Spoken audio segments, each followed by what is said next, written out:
Hello दोस्तों, hello मेरे भाइयों और हेलो मेरे बड़े भाइयों, कैसे हो? आशा है कि आप लोग बहुत अच्छे होंगे, खुश होंगे।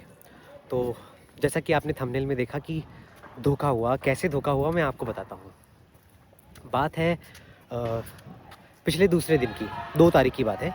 मेरे साथ में क्या हुआ कि एक मेरे दोस्त ने रेफ़रेंस भेजा कि हाँ, जैसे देखते होंगे कि यार अगर आप नौकरी करते हो तो आप चाहोगे कि आपकी तनख्वाह बढ़े, आप ज़्यादा पैसे कमाओ और जीवन में आगे बढ़ो और पैसा सब कुछ नहीं है लेकिन पैसे के बिना कुछ है भी नहीं। तो मैंने भी एक आउटसोर्स किया था कि हाँ, चलो बाहर से कहीं से थोड़ा बहुत पैसे कमाने की कोशिश करेंगे। तो मैंने भी एक मेरे दोस्त ने रेफ़रेंस किया कि आपको क्या करना होगा कि आपको जस्ट रेटिंग देनी होगी होटलों की, रेस्टोरेंट की ऐसी-ऐसी जगह पे, तो आपको कुछ अमाउंट वो पे करेंगे और वो पे कर रहे थे। तो मैं गया वहाँ पे, मैंने काम किया, तो मैंने रेटिंग-वेटिंग की और उस प्लेटफ़ॉर्म से मैंने क्या किया, एक ही दिन में मैंने 4,000 रुपए नहीं सॉरी 3,900 रुपए मैंने कमा लिए एक ही दिन में।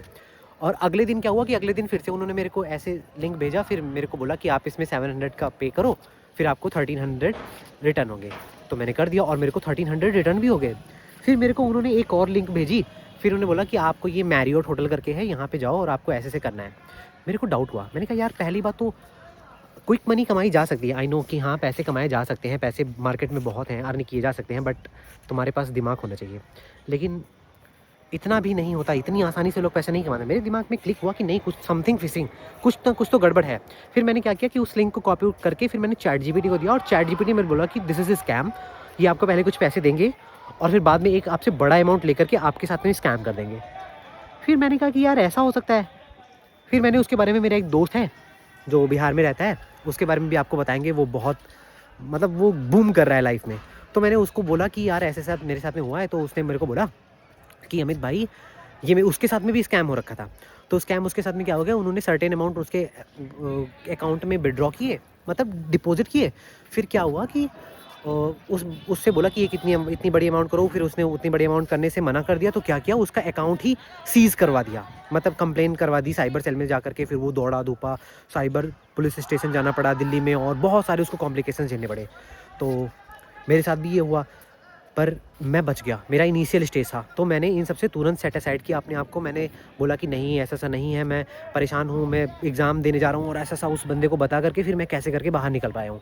तो बच गया, वरना मेरे साथ बहुत बड़ा स्कैम हो जाता और वो शायद मेरे अकाउंट को भी फ्रीज़ कर देते या फिर कुछ और भी कर सकते थे, कोई लीगल एक्शन भी ले सकते थे कि वो मेरे अकाउंट में विथड्रॉ कर दें। तो आप लोगों से मैं पहले ही बता दे रहा हूँ, अगर आपके पास कभी किसी अननोन सोर्स से पैसा आता है, तो उसकी कंप्लेन आप करो। देखो मैं बताऊँ, 100, 200, 500, 1000, 10,000 रुपए के लिए अगर आपने नहीं किया ना, तो there is a slight possibility कि आपके अकाउंट में बड़ा अमाउंट होगा ना, तो वो भी फ्रीज़ हो जाएगा। अकाउंट मनी लॉक हो जाना और अकाउंट फ्रीज़ हो जाने में बहुत डिफरेंस है। अगर आपका अकाउंट फ्रीज़ हो गया ना, फिर आपको दौड़-धूप, वकील और पुलिस स्टेशन, इसके चक्कर काटने पड़ जाएँगे और ये बहुत डिफ़िकल्ट है इंडिया में। अगर आप इन सब चीज़ों को कर रहे हो तो आप मेंटली ट्रॉमा फेस करोगे, आप खुश नहीं रह पाओगे, फिर आपको लगेगा कि मैं कहाँ फँस गया। फिर आपको हो सकता है कि आपका वो अकाउंट अनलॉक ना हो, अनफ्रीज़ ना हो, कुछ भी हो सकता है, बहुत कॉम्प्लिकेशंस हो सकती हैं। तो ये रहा मेरा एक्सपीरियंस और बहुत गंदा एक्सपीरियंस था। मैं बच के कैसे निकला और क्या बताऊँ आपको, मैं तो डर गया था और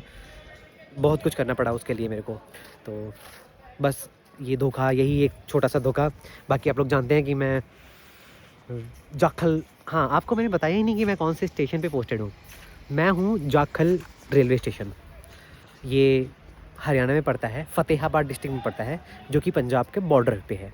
हमारे यहाँ से कुछ दूर जाके ही, आप पीछे देख रहे होंगे कि वो मेरा पावर केबिन है, कुछ दूर आके जाकर के ही संगरूर लग जाता है, जो कि पंजाब में है। तो आज हम लोग सज-धज के उबले हुए अंडे की तरह छिल के आए हैं, क्योंकि हम लोगों को जाना है लुधियाना।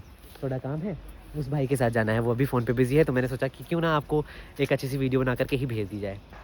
तो बाकी सब लोग प्रिपरेशन करते रहो, ग्रुप डी का वैकेंसी खुलने वाली हैं और भी कई सारे असिस्टेंट लोको पायलट का भी एग्ज़ाम आने वाला है और एनटीपीसी का भी एग्ज़ाम आने वाला है। तो एनटीपीसी एग्ज़ाम्स के बारे में बताता हूँ। एनटीपीसी एग्ज़ाम्स जो ग्रेजुएशन लेवल पे होती है ना, उसमें 2 टाइप की वैकेंसियाँ होती हैं। एक होती है लेवल 5 की वैकेंसी और एक होती है लेवल 6 की वैकेंसी। अब लेवल क्या होता है, ये आपको भी दूसरी वीडियो में बताया जाएगा, क्योंकि बहुत लंबी वीडियो हो जाएगी।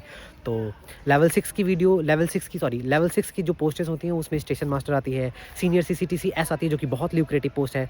आप पैसा और पावर दोनों एन्जॉय कर पाओगे वहाँ पे, और हाँ, बहुत अच्छी जॉब है। और फिर जो लेवल 5 में आती हैं, उसमें अकाउंट क्लर्क्स होते हैं और सीनियर क्लर्क्स होते हैं, ये सब होते हैं। और वो डीआरएम ऑफिस में जॉब लगती है, जिसमें सैटरडे संडे ऑफ होता है। इसके पर्क्स अच्छे हैं, सैलरी थोड़ी कम होती है लेवल 6 से, लेकिन हाँ, पर्क्स इसमें ज़्यादा हैं, आप एन्जॉय कर पाओगे मतलब। और ये देखो हमारे पीछे कितनी सारी ट्रेनें खड़ी हुई हैं, ये कुछ देर में यहाँ से रवाना होगी। और जैसा जिस डिपार्टमेंट में काम करता हूँ, आप देखते होगे ऊपर ये तारें हैं, जितनी तारें जा रही हैं, हम लोग इसकी मेंटेनेंस करवाते हैं। तो आज के लिए सिर्फ इतना ही, यहीं पे अपनी इस वीडियो को पूर्ण विराम करते हैं। बाकी खुश रहो, मस्त रहो और तैयारी करते रहो, तैयारी में कमी नहीं आनी चाहिए। और कल हम आपको बताएंगे कि जो ग्रुप डी का एग्ज़ाम है, उसको भरना कैसे है, उसके फॉर्म को कैसे भरना है, प्रेफरेंस कौन सी पहले देनी है, और सारी पोस्टों के बारे में एक एक करके मैं बताऊंगा धीरे धीरे, जिससे आप ये समझ पाओगे कि आपके नेचर के अकॉर्डिंग कौन सी पोस्ट बेस्ट रहेगी, जिसको आपको पहली प्रेफरेंस देनी चाहिए। और प्रेफरेंस मैटर करती है, अगर आप प्रेफरेंस में गलती कर देते हो तो फिर आपको बाद में पछतावा होता है कि मैंने क्या कर दिया। उस चक्कर में ये भी हो सकता है कि आपकी नौकरी भी ना लगे, तो ध्यान रखना है उस चीज़ का भी। तो इसके बारे में आपको कल बताया जाएगा। और बाकी ये छोटा सा स्कैम, मैं कहता हूँ आप इस वीडियो को सबके पास भेजो और सबसे बोलो कि इस चीज़ से अवेयर रहें। अगर आपके अकाउंट में पैसे आते हैं तो उसको तुरंत उसके ऊपर कंप्लेन करो, इलीगल पैसे हैं तो उसको कंप्लेन करो, निकालने की कोशिश मत करो। छोटा मोटा अमाउंट आपके लिए बहुत नुकसानदायक हो सकता है। तो ध्यान रखो इस चीज़ का, और खुश रहो, मस्त रहो। Bye bye.